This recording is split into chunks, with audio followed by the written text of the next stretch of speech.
Hi everyone, and welcome to this afternoon's session. We have all of our panelists here and we're ready to go. My name is Sonia Merva. I am the Senior Curator of Heritage Strategies for the City of Hamilton, and I'm also an OMA counselor.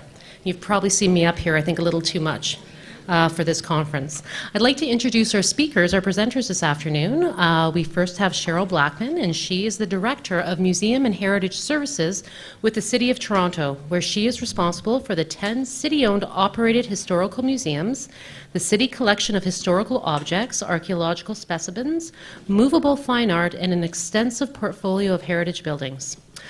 Prior to the City of Toronto, Cheryl also worked at the ROM, and she established the ROM's Community Access Network, which grew to more than 80 partnerships with community organizations. Cheryl also holds a Bachelor of Social Work, a Master's of Business Administration, and is a Fellow of Inclusion and Philanthropy from the Association of Fundraising Professionals. I'd next like to introduce Ashita Dwyer, who is currently a doctoral candidate in the graduate program of Social and Political Thought in the stream of Black Studies and Theories of Race and Racism at York University, where she is also completing a graduate diploma in curatorial studies and visual culture in the Department of Art History. She is passionate about developing and planning cultural heritage in archives, galleries, libraries, museums, and other cultural spaces, engaging diverse communities. I'd also like to introduce Shelley Faulkner, who is President and CEO of the Art Gallery of Hamilton. Her 25-plus-year career includes national and international experience as an administrator, curator, educator, and consultant. She has worked with a variety of important private and public collections, cultural educational organizations, including the McMichael Canadian Art Collection, the University of Toronto, Centennial College, and the Art Gallery of Ontario. Ms. Faulkner has also directed and managed numerous exhibitions and award-winning projects, including installations for Rideau Hall in Ottawa, Canada House in London, England, and the Canadian Embassy in Washington, D.C. And I'd also like to introduce Kelly Swift-Jones, who is curator for the Simcoe County Museum in, I'm always mispronounce it. Minising? Yeah, Minising, Ontario. A graduate of McMaster University, Kelly has worked in the museum field since 1990 and has held a variety of positions, including interpreter, curatorial assistant, education director, and curator. Those varied roles have formed her belief that the need of the museum visitors are equally as important as the needs of museum collections, and that every visitor, like every artifact, has a unique story to share. So, welcome me, or help me welcome our guests this afternoon. Welcome me also.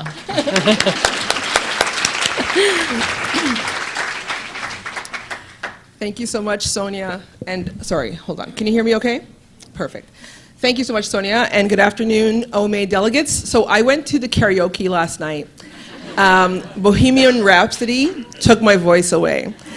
So this is really, this is the price of being a collaborative team player. So forgive the sound of my voice, but I had a great time, and it was probably the best time ever last night.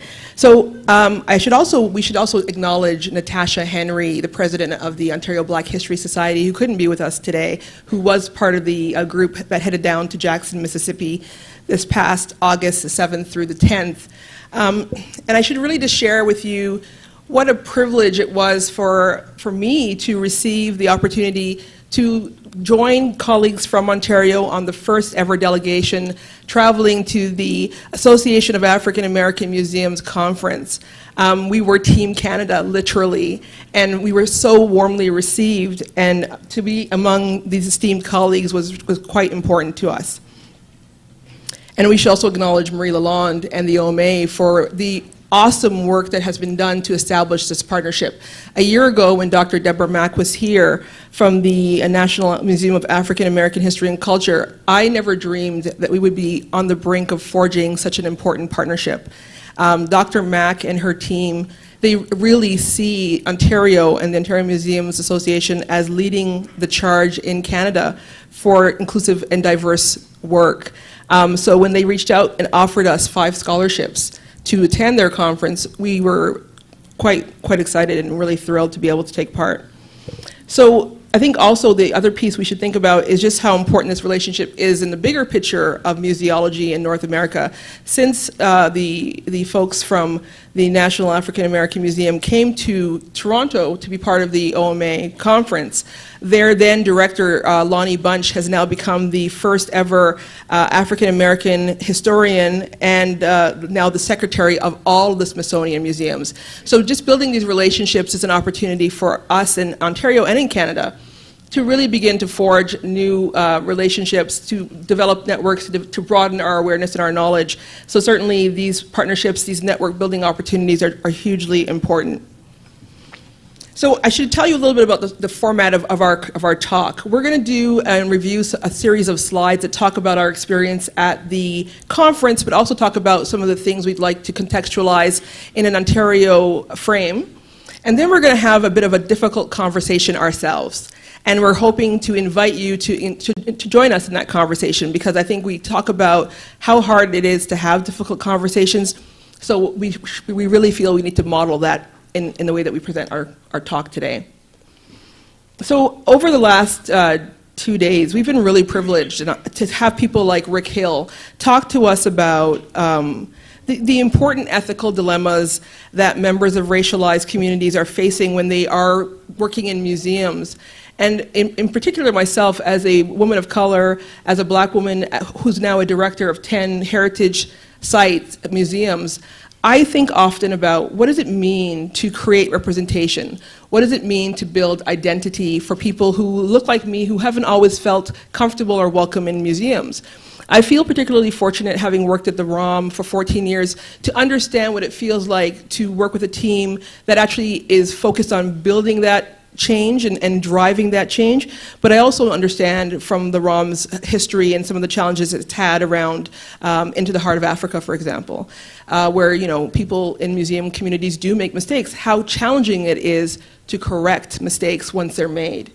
But I'm really, really pleased to say that the conversations in Ontario are starting, and most recently, part of what precipitated my coming out and being part of this journey to Jackson was an unlikely call from a mayor in Oro Mayor Harry Hughes. He called the City of Toronto, and he wanted to ask for our help in solving a challenge he has. And Kelly Swift-Jones is going to talk about this challenge, but I just want to give you a little context. There's an African church in Oro, and he wanted to be part of celebrating that church. And so he called us at the City of Toronto and said, well, Fort York National Historic Site, we believe that there was a black militia, and that black militia had a series of men, not officers, but soldiers, who received land grants in Oro Medonte, and we want to be able to celebrate them. So we've now begun this journey, and we need to figure out the story of these black militiamen.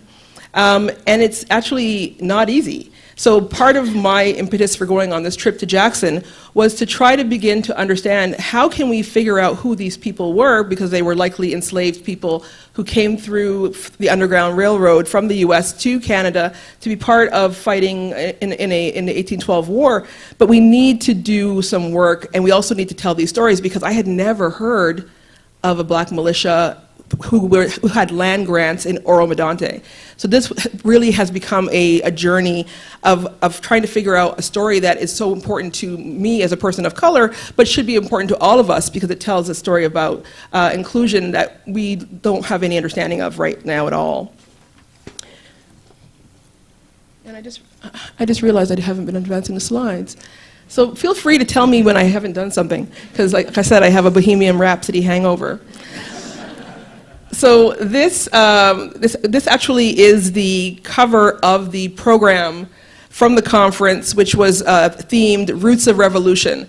And as we talk about the Roots of Revolution, you'll see more about what the importance of that title really means.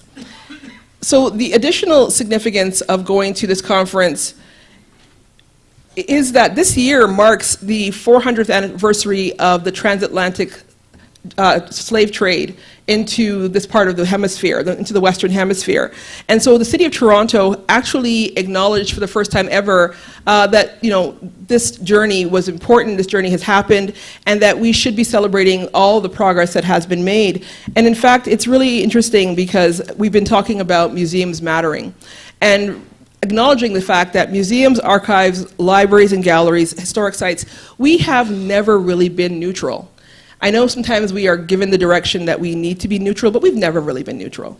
And really going forward, I think the call to action is that we can't be neutral. And so there are so many communities through colonialism, through colonial experiences, that need to see themselves represented, and we now need more than ever to take a stand to make sure that as many stories are being told from diverse communities as possible. So Mississippi represented, for me, an opportunity, but it also represented some very serious trepidation. My last experience in the US South was in 1993 when I was in university and visiting a classmate of mine who was on a scholarship in the US, and having the three of us as black people in the Deep South be pulled over by police. And let's just say it was like a scene from Mississippi Burning. It was really scary. So I went on this trip with feeling like, okay, I'm a grown person, but I'm actually a little scared. And I'm thinking, okay, but really wanting to go and confront that fear and understand how museum professionals who are living within a very challenging US political environment, how are they navigating through this landscape? How are they creating change, understanding that museums can't be neutral? And part of our journey to the South came at a time when the ICE immigration teams, literally the day before we arrived, swooped in and arrested a whole series of parents and took them away. And children sat at the first day of school on August the 7th at their school grounds waiting for parents who never showed up. So, during the conference, we literally had a moment where the panelists said, we have to get up and leave and go out to a press conference because museums aren't neutral. And we need to stand in solidarity with the NAACP, with the Latin American community, and make sure that people understand that we are all standing together to support this idea that children should not now be stranded and not have any idea where their parents have gone. So there is a change happening, there is a movement happening, and really what we're going to talk about is what is the connection to Ontario, because there is a history in Mississippi of tragedy and pain, but there's also a history of triumph and perseverance. And I think this is very relevant to the Canadian context and to some of the work we're doing around truth and reconciliation and anti-Black racism.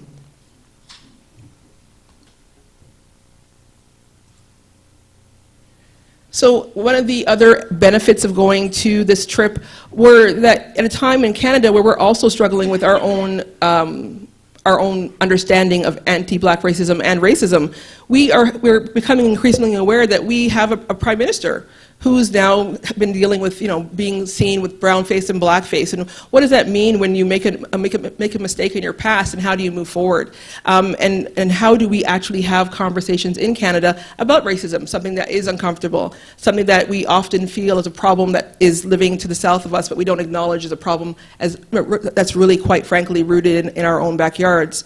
So we need to deepen our understanding of African Canadian presence in Ontario. We need to understand that the presence of African Canadians in Ontario dates back to the 1760s, and in Canada as early as 1600 with Matthew de Costa, who was a translator for Pierre Dugas and Samuel de Champlain.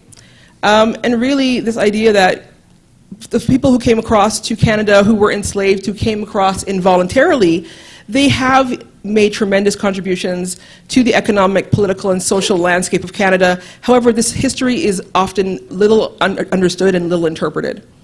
So, interestingly, arriving here at the hotel, I was in room 105, and I can say that now because I've checked out. But across the hall, on the wall, was a picture of historical figures important to Brant. And this entire hotel is actually like a mini museum, actually. And one of the pictures on the wall is a picture of a fellow called Andrew Lucas. And Andrew Lucas was an enslaved man who escaped from the US and died in Canada, a freed man. And I thought to myself, they didn't know I was coming to room 105. But it was super meaningful to me to actually be outside of my own city, Toronto, and to be in a small hotel and actually see myself represented in history that I didn't know existed. So it is seemingly small things that create a change and a transfer of feeling of identity and importance and significance. And it doesn't always take these big, complex journeys that folks are thinking are required. So we have to ask ourselves, how is the material culture related to the Black experience in Canada treated, represented, and interpreted? So Ashita Dwyer is going to share an approach that can help us answer this question and allow us to begin to analyze where we think we need to be going. Thank you. Hi, everyone. I'm going to briefly talk a little bit about something called Black museology, and I've specifically designed this conversation based on my experiences in Jackson. So I begin reflecting on my experiences, and I evoke this term in the broadest sense, referring to the science or profession of museum organization and management. So firstly, Black museology is a form of critical museology. I think that it must be understood within the social, economic, and political movements of the 20th century, specifically the definitive ways that these dire conditions of human injustice circumscribed museum institutions against their purported democratic values. It grapples with the ways that the acceptance of culture and the denial of race are endemic to museology in Canada. The implication of this denial marks the relationship between Black racialized experience and others in unsettling ways. Black museology refers specifically to how Black racialization interfaces with Western taxonomies under local, regional, national, and international contexts. I regard it as a system of reappraisals. It is the place where the decaying net worth of material Black life is foregrounded, motivating individuals and collaborative efforts at the site of the museum. It encompasses the multitude of ways that standard practices of museology are adapted, reinvented through multiple interlocutors. It distills its particular discursive histories of violence represented in the form of denial, refusal, and neglect, disclosing a significant fracture in the wider socio-political context. It employs analytical and tending approaches combined with spatial designations of culture. Since the aims and objectives within Black museology follow no particular end, it both defines and signals a mixture of diverging interdisciplinary praxis, making use of conventional and unconventional museum skill sets. And finally, the term Black museology is deliberate in that its contestations challenge the normative obscurities, coding and marking Black racialization in Canada as conventionally limiting to the alleged universal scope of the museum. Thank you. So having said that, Ashita, Yes. You talked about this idea of what constitutes Blackness. Can you just speak a little bit about that? For me, in a Canadian context, I think it goes back to the points that you were raising around the longer history of the not only arrival, but the dynamic presences and various migratory patterns of Black communities, not only as ethnic communities, but also their kind of broader contributions in the Canadian landscape. So Shelley, do you want to talk about the African art collection at the Art Gallery of Hamilton? Sure. Hi, everyone. Whoops, can you hear me? Okay, good. I've got a few visual examples up, but let me contextualize a little bit for you. It's a collection that came into the Art Gallery of Hamilton in 2010. It was a donation made by the Tannenbaums, Joey Tannenbaum. And of course, his European collection, which came many years before that, of 19th century French art, was really important to how the art gallery has grown and developed over the last 20 years. And of course, he's an important collector for the Art Gallery of Ontario, the ROM, and also the National Gallery. So and you know him well too, Cheryl. So it was something that the gallery at the time, I wasn't there, that was before my time, wanted to celebrate. And this is to explain my reason for wanting to participate in this trip and why it was so meaningful for me to go down. They decided to curate an exhibition and exhibit it for a period of about a year. And this was the Art Gallery of Hamilton's journey into the same experience the ROM had in the heart of Africa. So the exhibit was well received, and that went very well, and the rumblings began. The gallery had its annual gala, And at the gala, they decided to, as one of the journalists for The Spectator put it, exoticize and fetishize Africa in probably the most demeaning, awful ways that you can think of. From exotic dancers, there were next to no attendees who were black, except one figure who led the Caribbean African community, who claimed she was not consulted very much on the project at all. And all of this, of course, blew up in the papers. And there was, for many, many months, attempts at holding town halls to discuss it. The gallery was very clear about holding on to its position that it hadn't done anything wrong. The community was outraged. There was a sense that there was very little consultation. And of course, as objects, and you can just move through a couple of them, they're very, many of them are aesthetic objects. They're important for anthropological reasons as well as art historical reasons.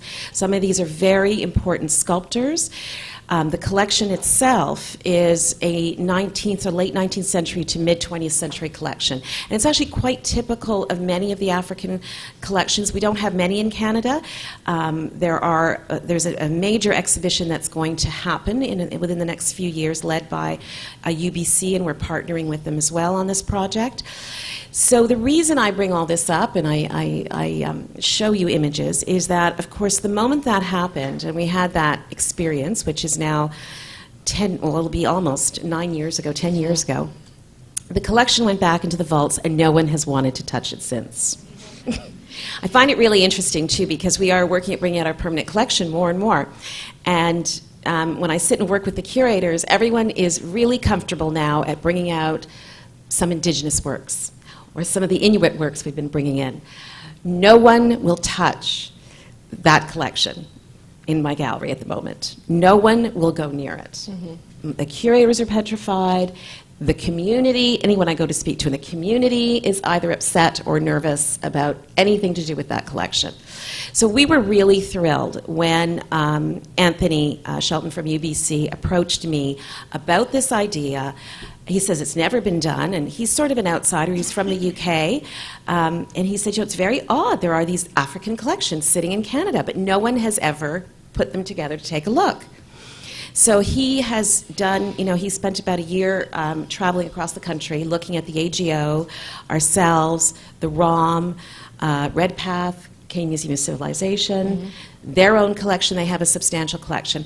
And together, and what he's doing, he did this in the UK in a very interesting way about 20 years ago. He's bringing in a curator from Nigeria, and as a very large group, they're going to put the first exhibition ever of African collections, which of course remains sensitive for the ROM. I'm sure there are still sensitivities, I think, for many of us. But the challenge that I think we all have, and it's all nice to talk about how post-colonial we are. Well, as museums, we're not post-colonial. We are, in fact, we come from a colonial model. Our very raison d'etre is colonial. So to think that we're going to all of a sudden become, we're decolonized or post-colonial, it's an enormous challenge for us because as models, that's not what we come out of. And by holding these collections, it says a lot. Mr. Tannenbaum is a wealthy white man that went to Africa and boasted about buying up a lot of art for very little. And of course, that was all over the Spectator article as well. So just by holding these objects says something about us, doesn't it? So the interesting, I guess, to go back to that trip that we took, was to go into the South in the United States and listen to how a lot of our colleagues are really working with their communities and really on the front lines of dealing with these issues in a very challenging political climate. Yeah. Where it's very real for them. And they're talking a lot about, what I thought was an interesting topic was how their museums are relevant to what's going on politically, and how I thought that was a really interesting topic about being responsive. Yeah, absolutely. I think we saw a level of responsiveness in the U.S. that we do see here, but we are, I think, in very typical Canadian style, we're very cautious about responding to political items. If it's something, because we are part of civic government or part of provincial government or federal government, which I think is not so different in the US, but I think ultimately we do have to find a way to take a stand, because I think if we want people to take us seriously on conversations about funding, conversations about the essential quality of museums, we have to be essential to community, which means that when things are tough, we need to show up and we need to be present. Absolutely. And I think as professionals, we tend to be cautious, right? We want to do our research, look where we all come from. We want to consult our communities. We want to take our time. No one's touching our African collection in my institution right now because everyone's nervous about being called out. So I thought it was really stimulating to be among these colleagues who were all they're all risk takers, and they were very engaged with what was going on politically and really working to make their institutions and their exhibitions responsive, including turning their schedules upside down to maybe do an exhibition that reflects a current issue that's happening at the moment. Absolutely. Right? Absolutely. So thank you for that. Kelly. Thank you. So I'm looking at things from the north of Highway 7 perspective. And we come from a very different place. I mean, I know a lot of people in the room might think we're Northern Ontario. We're not even close. Braden can attest to that. But the perception is that we are really far away. But we are looking at it from that rural, north of Highway 7 perspective. And quite frankly, it is different. Simcoe County is relatively... or has been a relatively static location for people to settle. That's starting to change. But we have people this year, actually, as a matter of fact, who've just celebrated their 200th year on the same family farm, 7 generations of family farms. So we're looking at a predominantly British, European mix of settlement that really hasn't changed too much over the past few hundred years. And then we have the Oro African Episcopal Methodist Church right in the middle of that same street where those people just celebrated 200 years on the same family farm. So the Oro African Church was actually built in 1849, but the first communities started coming to the area or the settlement in 1819. And it's the first one that we know of that was actually government-sponsored land grants to former black militia soldiers. So we have this really unique, beautiful, incredibly powerful story in our own backyard that we really don't talk about very much. And we don't talk about it a lot of times because maybe we don't have the right words. Maybe we don't want to do the wrong thing. Sometimes we're terribly guilty of, if we're not really sure, we probably should just not talk about it. So it's the same thing with leaving your African collection in the vault. It's safe in the vault, you know it's there, but you don't have to worry about it. And that's such a terrible injustice. So for me, having the opportunity to go to Mississippi and really understand that we can't do nothing, but we have to do the right thing to the best of our abilities as we know it now. Over the years, the African Church was restored in 1949 with the help of E.C. Drury, who was a former premier. Drury was one of the families that settled on the farm 200 years ago this year. And even looking back on his speech, you see that, fairly well-intentioned, but really sort of white colonialism imposed on what a great deed they've done to save this church and how wonderful it is. So now we're in a position where in 2016 the building was open again. The Township of Oro has requested help from the County of Simcoe, which is where we come in. So for the past 3 years we've been able to provide interpretive services for the church, opening it up every weekend from May to October, and hopefully getting people come through. The first year there were lots of visitors coming through because it made, of course, national and provincial media coverage. The attendance has started to decline again. So Cheryl referenced Mayor Harry Hughes. He's passionate about the church. And sometimes that passion has to be focused a little bit. But we're working with him right now to try and figure out how we can keep the Oro African Church open to the public and what's the county's role, what's the township role. So really, as I said before, the opportunity to be able to attend the conference and even just understand the right words to use when we're doing interpretation, and it really did make a difference.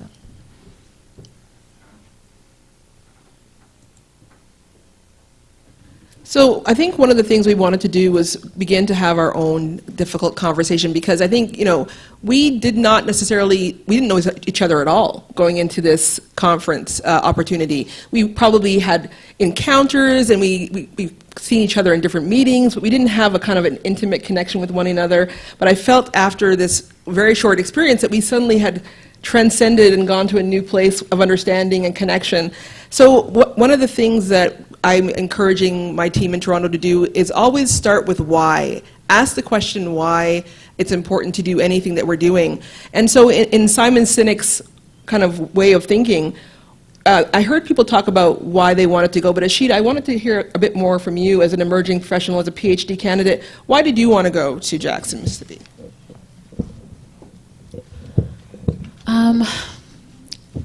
I think one of the first reasons I wanted to go to Jackson was the 400th anniversary.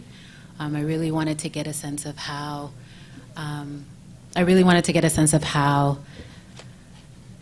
Different landscapes across the United States were memorializing this time, and there were specific institutions that I've been following their work, and so I really wanted to, have an opportunity to. Get a sense of how their institutions worked a little bit more. But I think also, too, for me in a Canadian context, there hasn't been enough conversation around the International Decade for Persons of African Descent, and specifically recommendations around culture. And so I wanted to get a sense of how to learn from some of the conversations that were happening around memorializing this anniversary and trying to figure out what needs to happen and take place around recommendations of culture to respond to that decade. We're midway through at the end of this year, and I've heard responses as around police brutality and injustices, but as it relates to cultural heritage, there's been very little conversation, and so that's why I wanted to go. So, Kelly, you talked about the church, and in particular, the proximity of being north of 7. So really, what was beyond the church, was there a deeper impetus for you in going up to that conference? I think it's fair to say, I alluded to it before, the changing face of Simcoe County. I've been there for 27 years now at our museum, and you would do a program and there would be Sarah Jones and Kelly Swift and, people who you trusted would be able to see themselves in your facility. That's not the case anymore, and we really need to be responsive to look at what our exhibits are, what our programs are, and are visitors able to see themselves in the work that we're doing? So really, this opportunity is a way to look at what we're doing and to see things from different perspectives and to really try and understand that my experiences are totally different from someone else's, and they all have value and should be reflected in the places that we work. So we talked about, or at least I talked about my own anxiety, but I'm curious about the panel's anxiety. Did you have any anxiety, any concerns, and if so, what were they, and how did you figure about kind of managing that? Good to know I was the only one who was anxious. My anxiety was really, what business did I have going to a conference like this? Who am I to be able to go to an African American museums conference and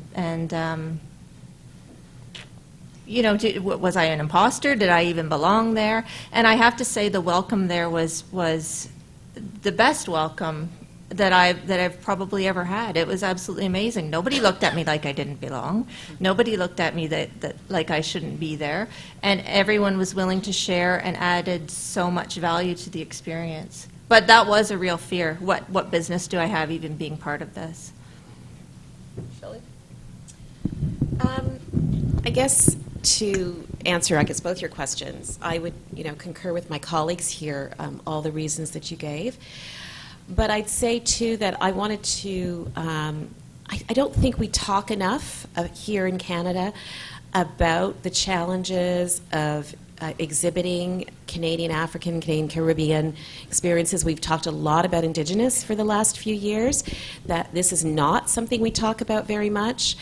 I'm not sure we've had a lot of great successes in our museums over the last 20 years. So I really felt like I needed to go somewhere else to understand how to, and it's not doing it right, but how to do it responsibly. I've always said that, I do the work I do, and I believe in museums because of the social role that we have. So if I felt that if we were going to go and exhibit our African collection, which we plan to, I kind of want to learn from the best. And I really had a sense that I was with some really good people there. Yeah, I think the anxiety was, we're outsiders, we're from Canada, right? Am I black enough? Am I right? But it wasn't like that at all. People were really warm, and I have to say it was that wonderful thing about being American, which is they are open and loud and sharing, and yeah, it was lovely. That was really lovely, and really intelligent folks, really, really good people. Awesome. So I guess the question that I have for all of us is, what is our vision for applying the learning from the experience in Jackson to everyday life in museums in Ontario and in Canada? Start with Ashita. There you go. My vision. Wow. I think part of my vision is that I definitely want to see more conversations towards a national Black museum in this country. And I know that is in some ways it feels like a really far, far thing to see. But going to Jackson and seeing the successes of the National Museum of African American History and Culture that took 100 years to come into fruition, literally 100 years, from 1915 to 2000. And they opened their doors 2016, so maybe a little bit over 100 years. What I need to do in my own work to be able to lay that ground. And I felt really, really compelled, but also moved that that work is very possible, because there is such a diverse history of people doing that work here, but it's a matter of how we unify doing that labor beyond the individual capacities that we carry, but what can we realize collectively that we can do individually. And so that's what I'm really kind of focused on. Kelly or Shelley, how do you feel about that question? I guess in terms of vision, it's what I've been talking about, which is, being able to comfortably bring out our African collections, and for all of us to be able to bring out our African collections in this country, and really be able to work with our communities and have those discussions and have that connection to Africa. We have a curator from Nigeria who's come over to work with us. So, I think that exhibition will for us be, that would be a wonderful way to fulfill the vision or idea I had going down, that we'll one day be able to do that comfortably. Any thoughts you want to add, Kelly? I was just going to say, on a really small scale, one of the sessions that I took, they were talking about the power of words and language in your interpretation and in your exhibits. So, for example, not using master and slave, but using enslaver and enslaved.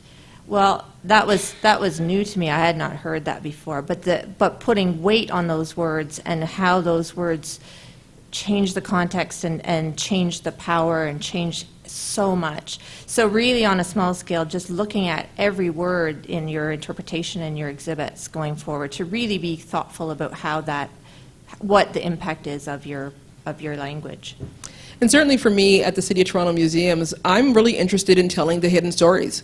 I think, colonial history, it needs to not feel like it's a bad word.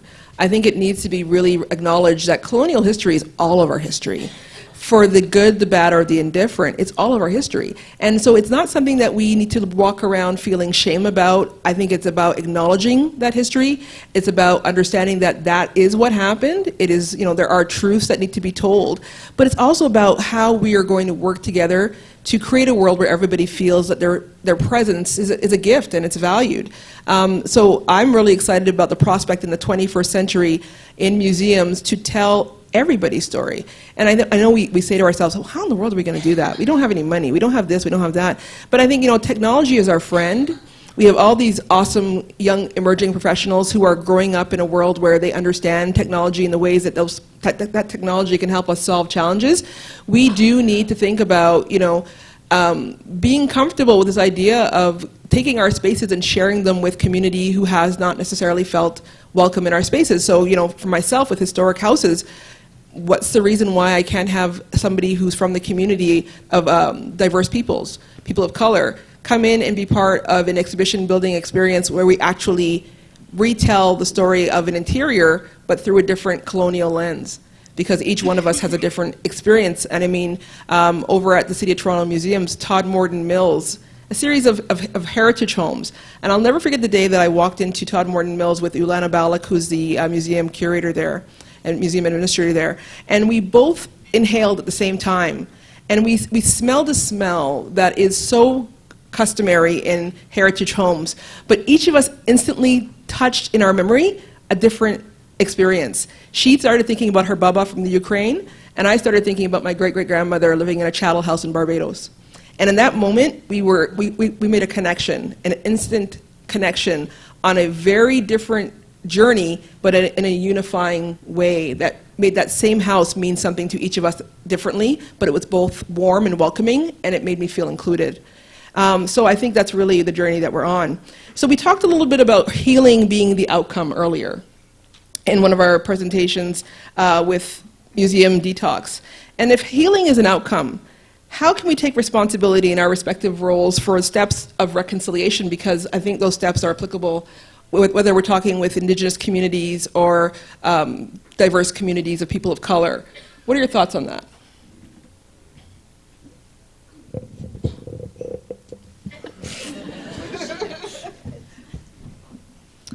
I think with regards to healing, I think that we need to first acknowledge injury, and we need to be really specific and deliberate in naming that. Every context is different, and I think that is what kind of opens up what specific measures make sense for the platforms and the people that you're actually working with. And so I think that we need to start there. Like, what is the injury? And then from there, knowing what the course of action is, it's going to be different for various forms. It's too late to be shy. Jump in.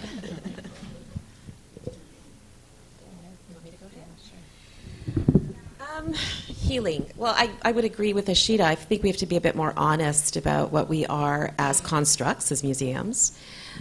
So pretending that we've decolonized our museums, or, I find it's an absurd concept, because we are, by our very nature, very much a colonial construct.